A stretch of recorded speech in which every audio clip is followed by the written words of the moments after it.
"It's all nonsense," said Jack Barnes. "Of course people have died in the house. People die in every house. As for the noises, wind in the chimney and rats in the wainscot are very convincing to a nervous man. Give me another cup of tea, Meagle." "Lester and White are first," said Meagle, who was presiding at the tea-table of the Three Feathers Inn. "You've had to." Lester and White finished their cups with irritating slowness, pausing between sips to sniff the aroma and to discover the sex and dates of arrival of the strangers which floated in some numbers in the beverage.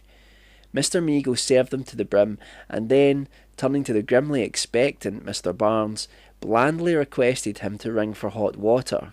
"We'll try and keep your nerves in their present healthy condition," he remarked. "For my part, I have a sort of half-and-half belief in the supernatural." "All sensible people have," said Lester. "An aunt of mine saw a ghost once." White nodded. "I had an uncle that saw one," he said.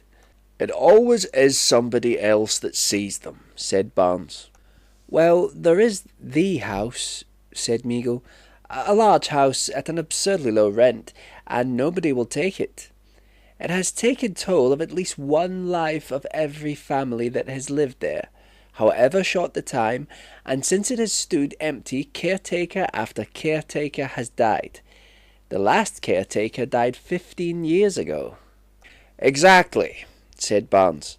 "Long enough ago for legends to accumulate." "I'll bet you a sovereign you won't spend the night there alone, for all your talk," said White suddenly. "And I," said Lester. "No," said Barnes slowly. "I don't believe in ghosts, nor in any supernatural things whatever. All the same, I admit that I should not care to pass a night there alone."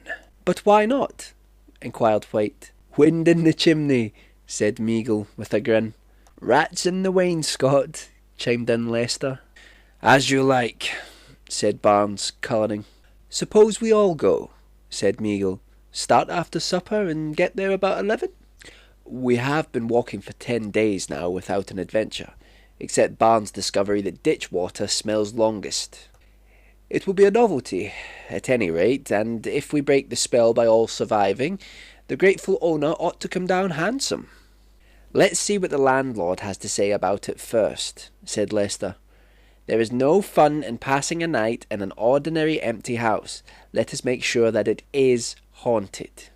He rang the bell, and, sending for the landlord, appealed to him in the name of our common humanity not to let them waste a night watching in a house in which spectres and hobgoblins had no part.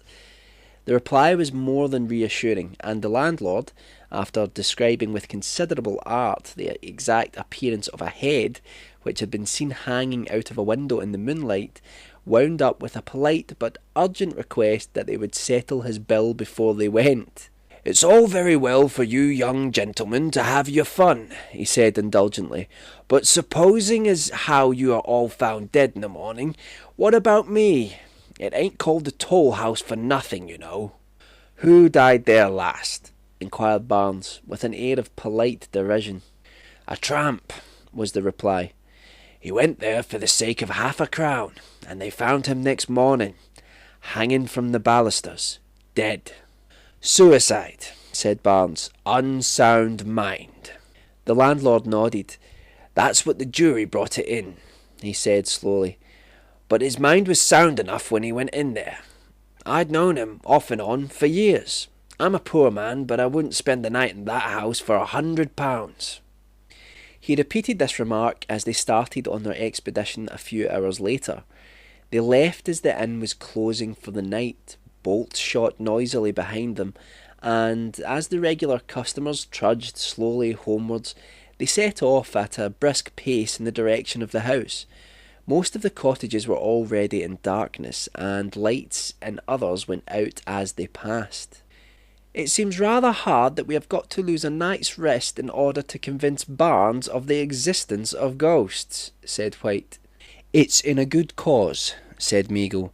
"A most worthy object, and something seems to tell me that we shall succeed. You didn't forget the candles, Lester?" "I have brought 2, was the reply. "All the old man could spare." There was but little moon, and the night was cloudy.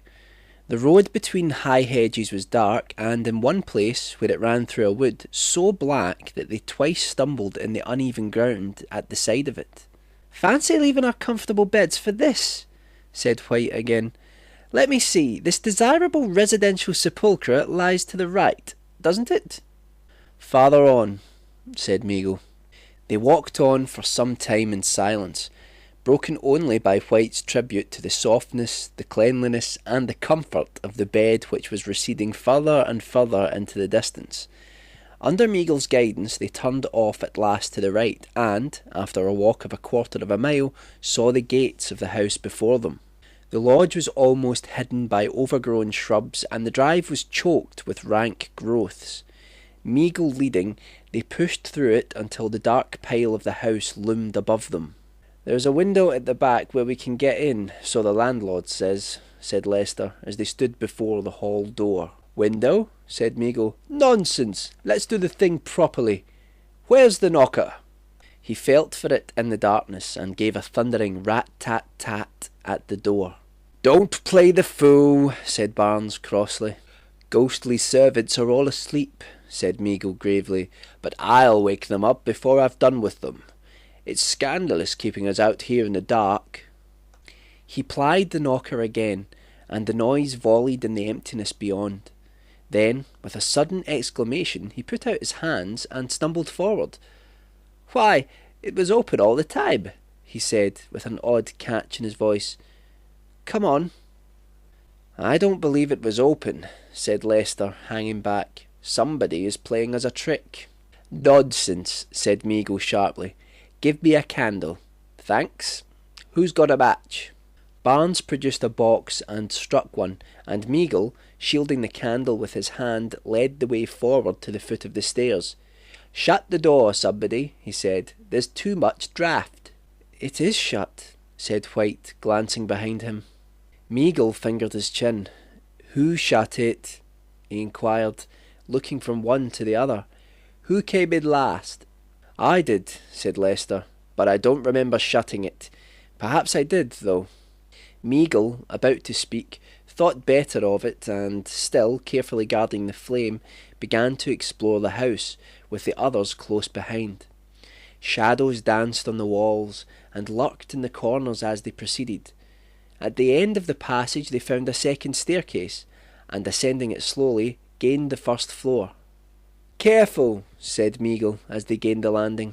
He held the candle forward, and showed where the balusters had broken away. Then he peered curiously into the void beneath. "This is where the tramp hanged himself, I suppose," he said thoughtfully. "You've got an unwholesome mind," said White, as they walked on.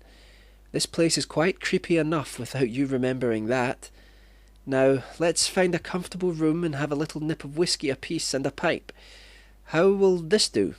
He opened a door at the end of the passage and revealed a small, square room.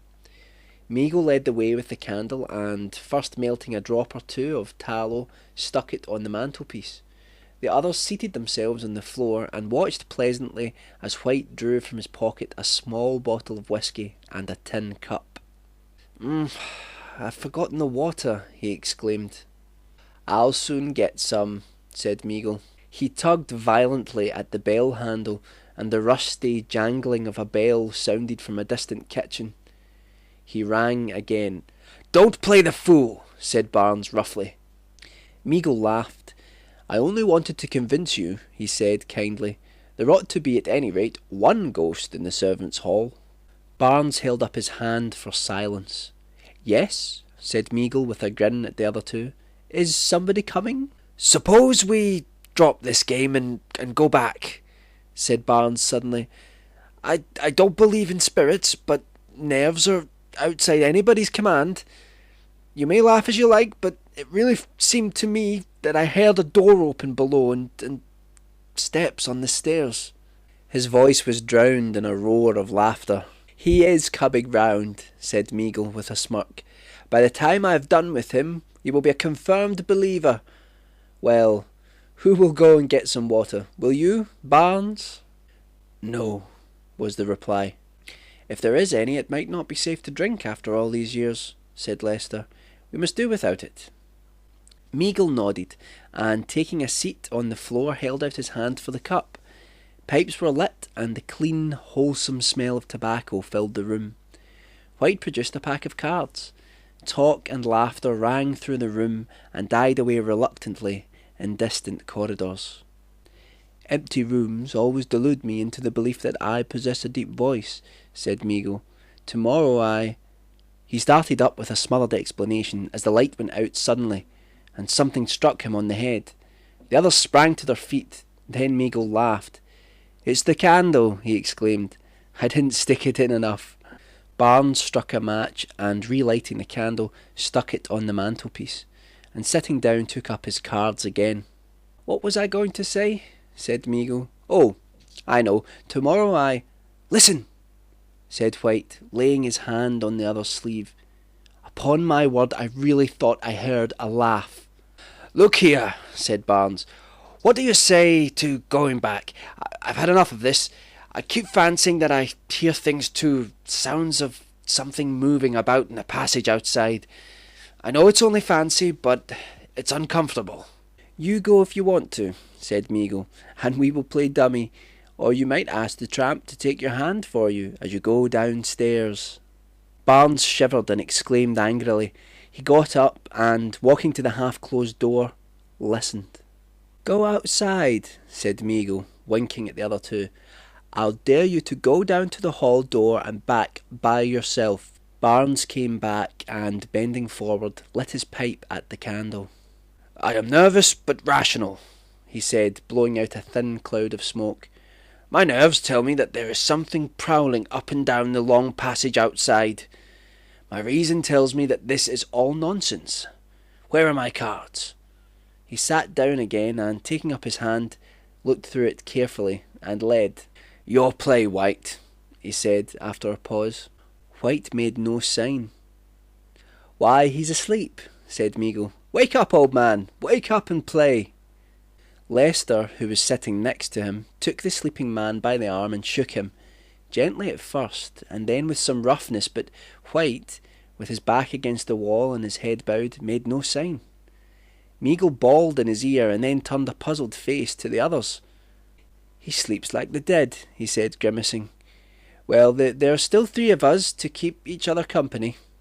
"Yes," said Lester, nodding, "unless— Good Lord, suppose—" He broke off and eyed them, trembling. "Suppose what?" inquired Meagle. Nothing," stammered Lester. "Let's wake him. Try him again. White! White!" "It's no good," said Meagle seriously. "There's something wrong about that sleep." "That's what I mean," said Lester. "And if he goes to sleep like that, why shouldn't—" Meagle sprang to his feet. "Nonsense," he said roughly. "He's tired out, that's all. Still, let's take him up and clear out. You take his legs, and Barnes will lead the way with the candle." "Yes? Who's that?" He looked up quickly towards the door. "Thought I heard somebody tap," he said with a shamefaced laugh. "Now, Lester, up with them. 1, 2... Lester? Lester!" He sprang forward too late. Lester, with his face buried in his arms, had rolled over on the floor fast asleep, and his utmost efforts failed to awake him. "He is asleep," he stammered. "Asleep!" Barnes, who had taken the candle from the mantelpiece, stood peering at the sleepers in silence, and dropping tallow all over the floor. "We must get out of this," said Meagle. "Quick!" Barnes hesitated. "We can't leave them here," he began. "We must," said Meagle in strident tones. "If you go to sleep, I shall go. Quick, come!" He seized the other by the arm and strove to drag him to the door. Barnes shook him off, and, putting the candle back on the mantelpiece, tried again to arouse the sleepers. "It's no good," he said at last, and, turning from them, watched Meagle. "Don't you go to sleep," he said anxiously. Meagle shook his head, and they stood for some time in uneasy silence. "May as well shut the door," said Barnes at last. He crossed over and closed it gently. Then at a scuffling noise behind him he turned and saw Meagle in a heap on the hearthstone. With a sharp catch in his breath he stood motionless.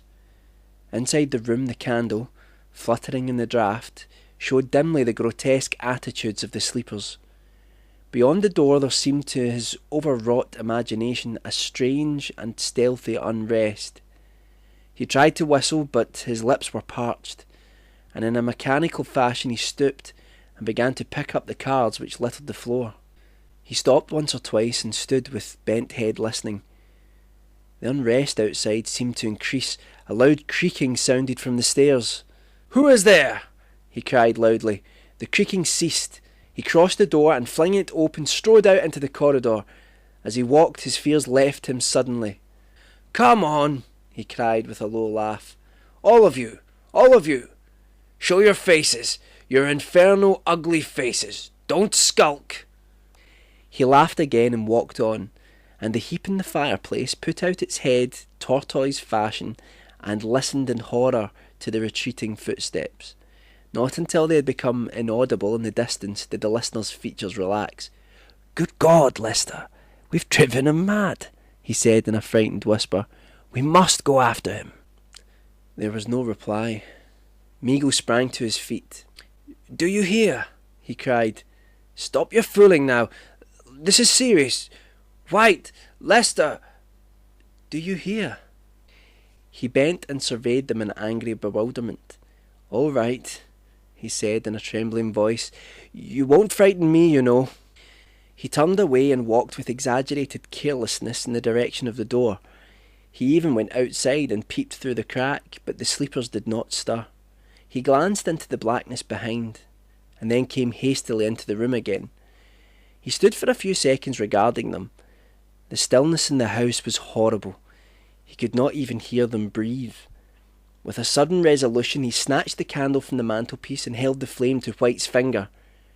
Then, as he reeled back, stupefied, the footsteps again became audible. He stood with the candle in his shaking hand, listening. He heard them ascending the farther staircase, but they stopped suddenly as he went to the door. He walked a little way along the passage, and they went scurrying down the stairs and then at a jog trot along the corridor below. He went back to the main staircase, and they ceased again. For a time he hung over the balusters, listening and trying to pierce the blackness below. Then, slowly, step by step, he made his way downstairs and, holding the candle above his head, peered about him. "Barnes," he called, "where are you?" Shaking with fright, he made his way along the passage and, summoning up all his courage, pushed open doors and gazed fearfully into empty rooms. Then, quite suddenly, he heard the footsteps in front of him. He followed slowly for fear of extinguishing the candle, until they led him at last into a vast, bare kitchen with damp walls and a broken floor. In front of him a door leading into an inside room had just closed. He ran towards it and flung it open, and a cold air blew out the candle. He stood aghast. "Barnes!" he cried again. "Don't be afraid. It is I, Meagle." There was no answer. He stood gazing into the darkness, and all the time the idea of something close at hand watching was upon him. Then suddenly the steps broke out overhead again. He drew back hastily, and passing through the kitchen, groped his way along the narrow passages. He could now see better in the darkness, and finding himself at last at the foot of the staircase, he began to ascend it noiselessly. He reached the landing just in time to see a figure disappear round the angle of a wall. Still careful to make no noise, he followed the sound of the steps until they led him to the top floor, and he cornered the chase at the end of a short passage. "Barnes!" he whispered. "Barnes!" Something stirred in the darkness. A small circular window at the end of the passage just softened the blackness and revealed the dim outlines of a motionless figure. Meagle, in place of advancing, stood almost as still as a sudden horrible doubt took possession of him. With his eyes fixed on the shape in front, he fell back slowly, and, as it advanced upon him, burst into a terrible cry. "Barnes! For God's sake! Is it you?" The echoes of his voice left the air quivering, but the figure before him paid no heed. For a moment he tried to brace his courage up to endure its approach.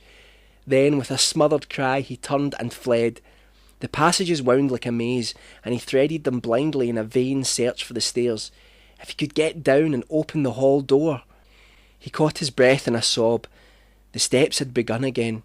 At a lumbering trot they clattered up and down the bare passages, in and out, up and down, as though in search of him. He stood appalled, and then, as they drew near, entered a small room and stood behind the door as they rushed by. He came out and ran swiftly and noiselessly in the other direction, and in a moment the steps were after him. He found the long corridor and raced along at top speed. The stairs, he knew, were at the end, and with the steps close behind he descended them in blind haste. The steps gained on him, and he shrank to the side to let them pass, still continuing his headlong flight. Then suddenly he seemed to slip off the earth into space. Lester awoke in the morning to find the sunshine streaming into the room, and White sitting up and regarding with some perplexity a badly blistered finger. "Where are the others?" inquired Lester. "Gone, I suppose," said White. "We must have been asleep." Lester arose and, stretching his stiffened limbs, dusted his clothes with his hands and went out into the corridor. White followed. At the noise of their approach, a figure which had been lying asleep at the other end sat up and revealed the face of Barnes. "Why, I've been asleep," he said in surprise. "I don't remember coming here. How did I get here?" "Nice place to come for a nap," said Lester severely, as he pointed to the gap in the balusters. "Look there! Another yard, and where would you have been?" He walked carelessly to the edge and looked over. In response to his startled cry, the others drew near, and all three stood staring at the dead man below.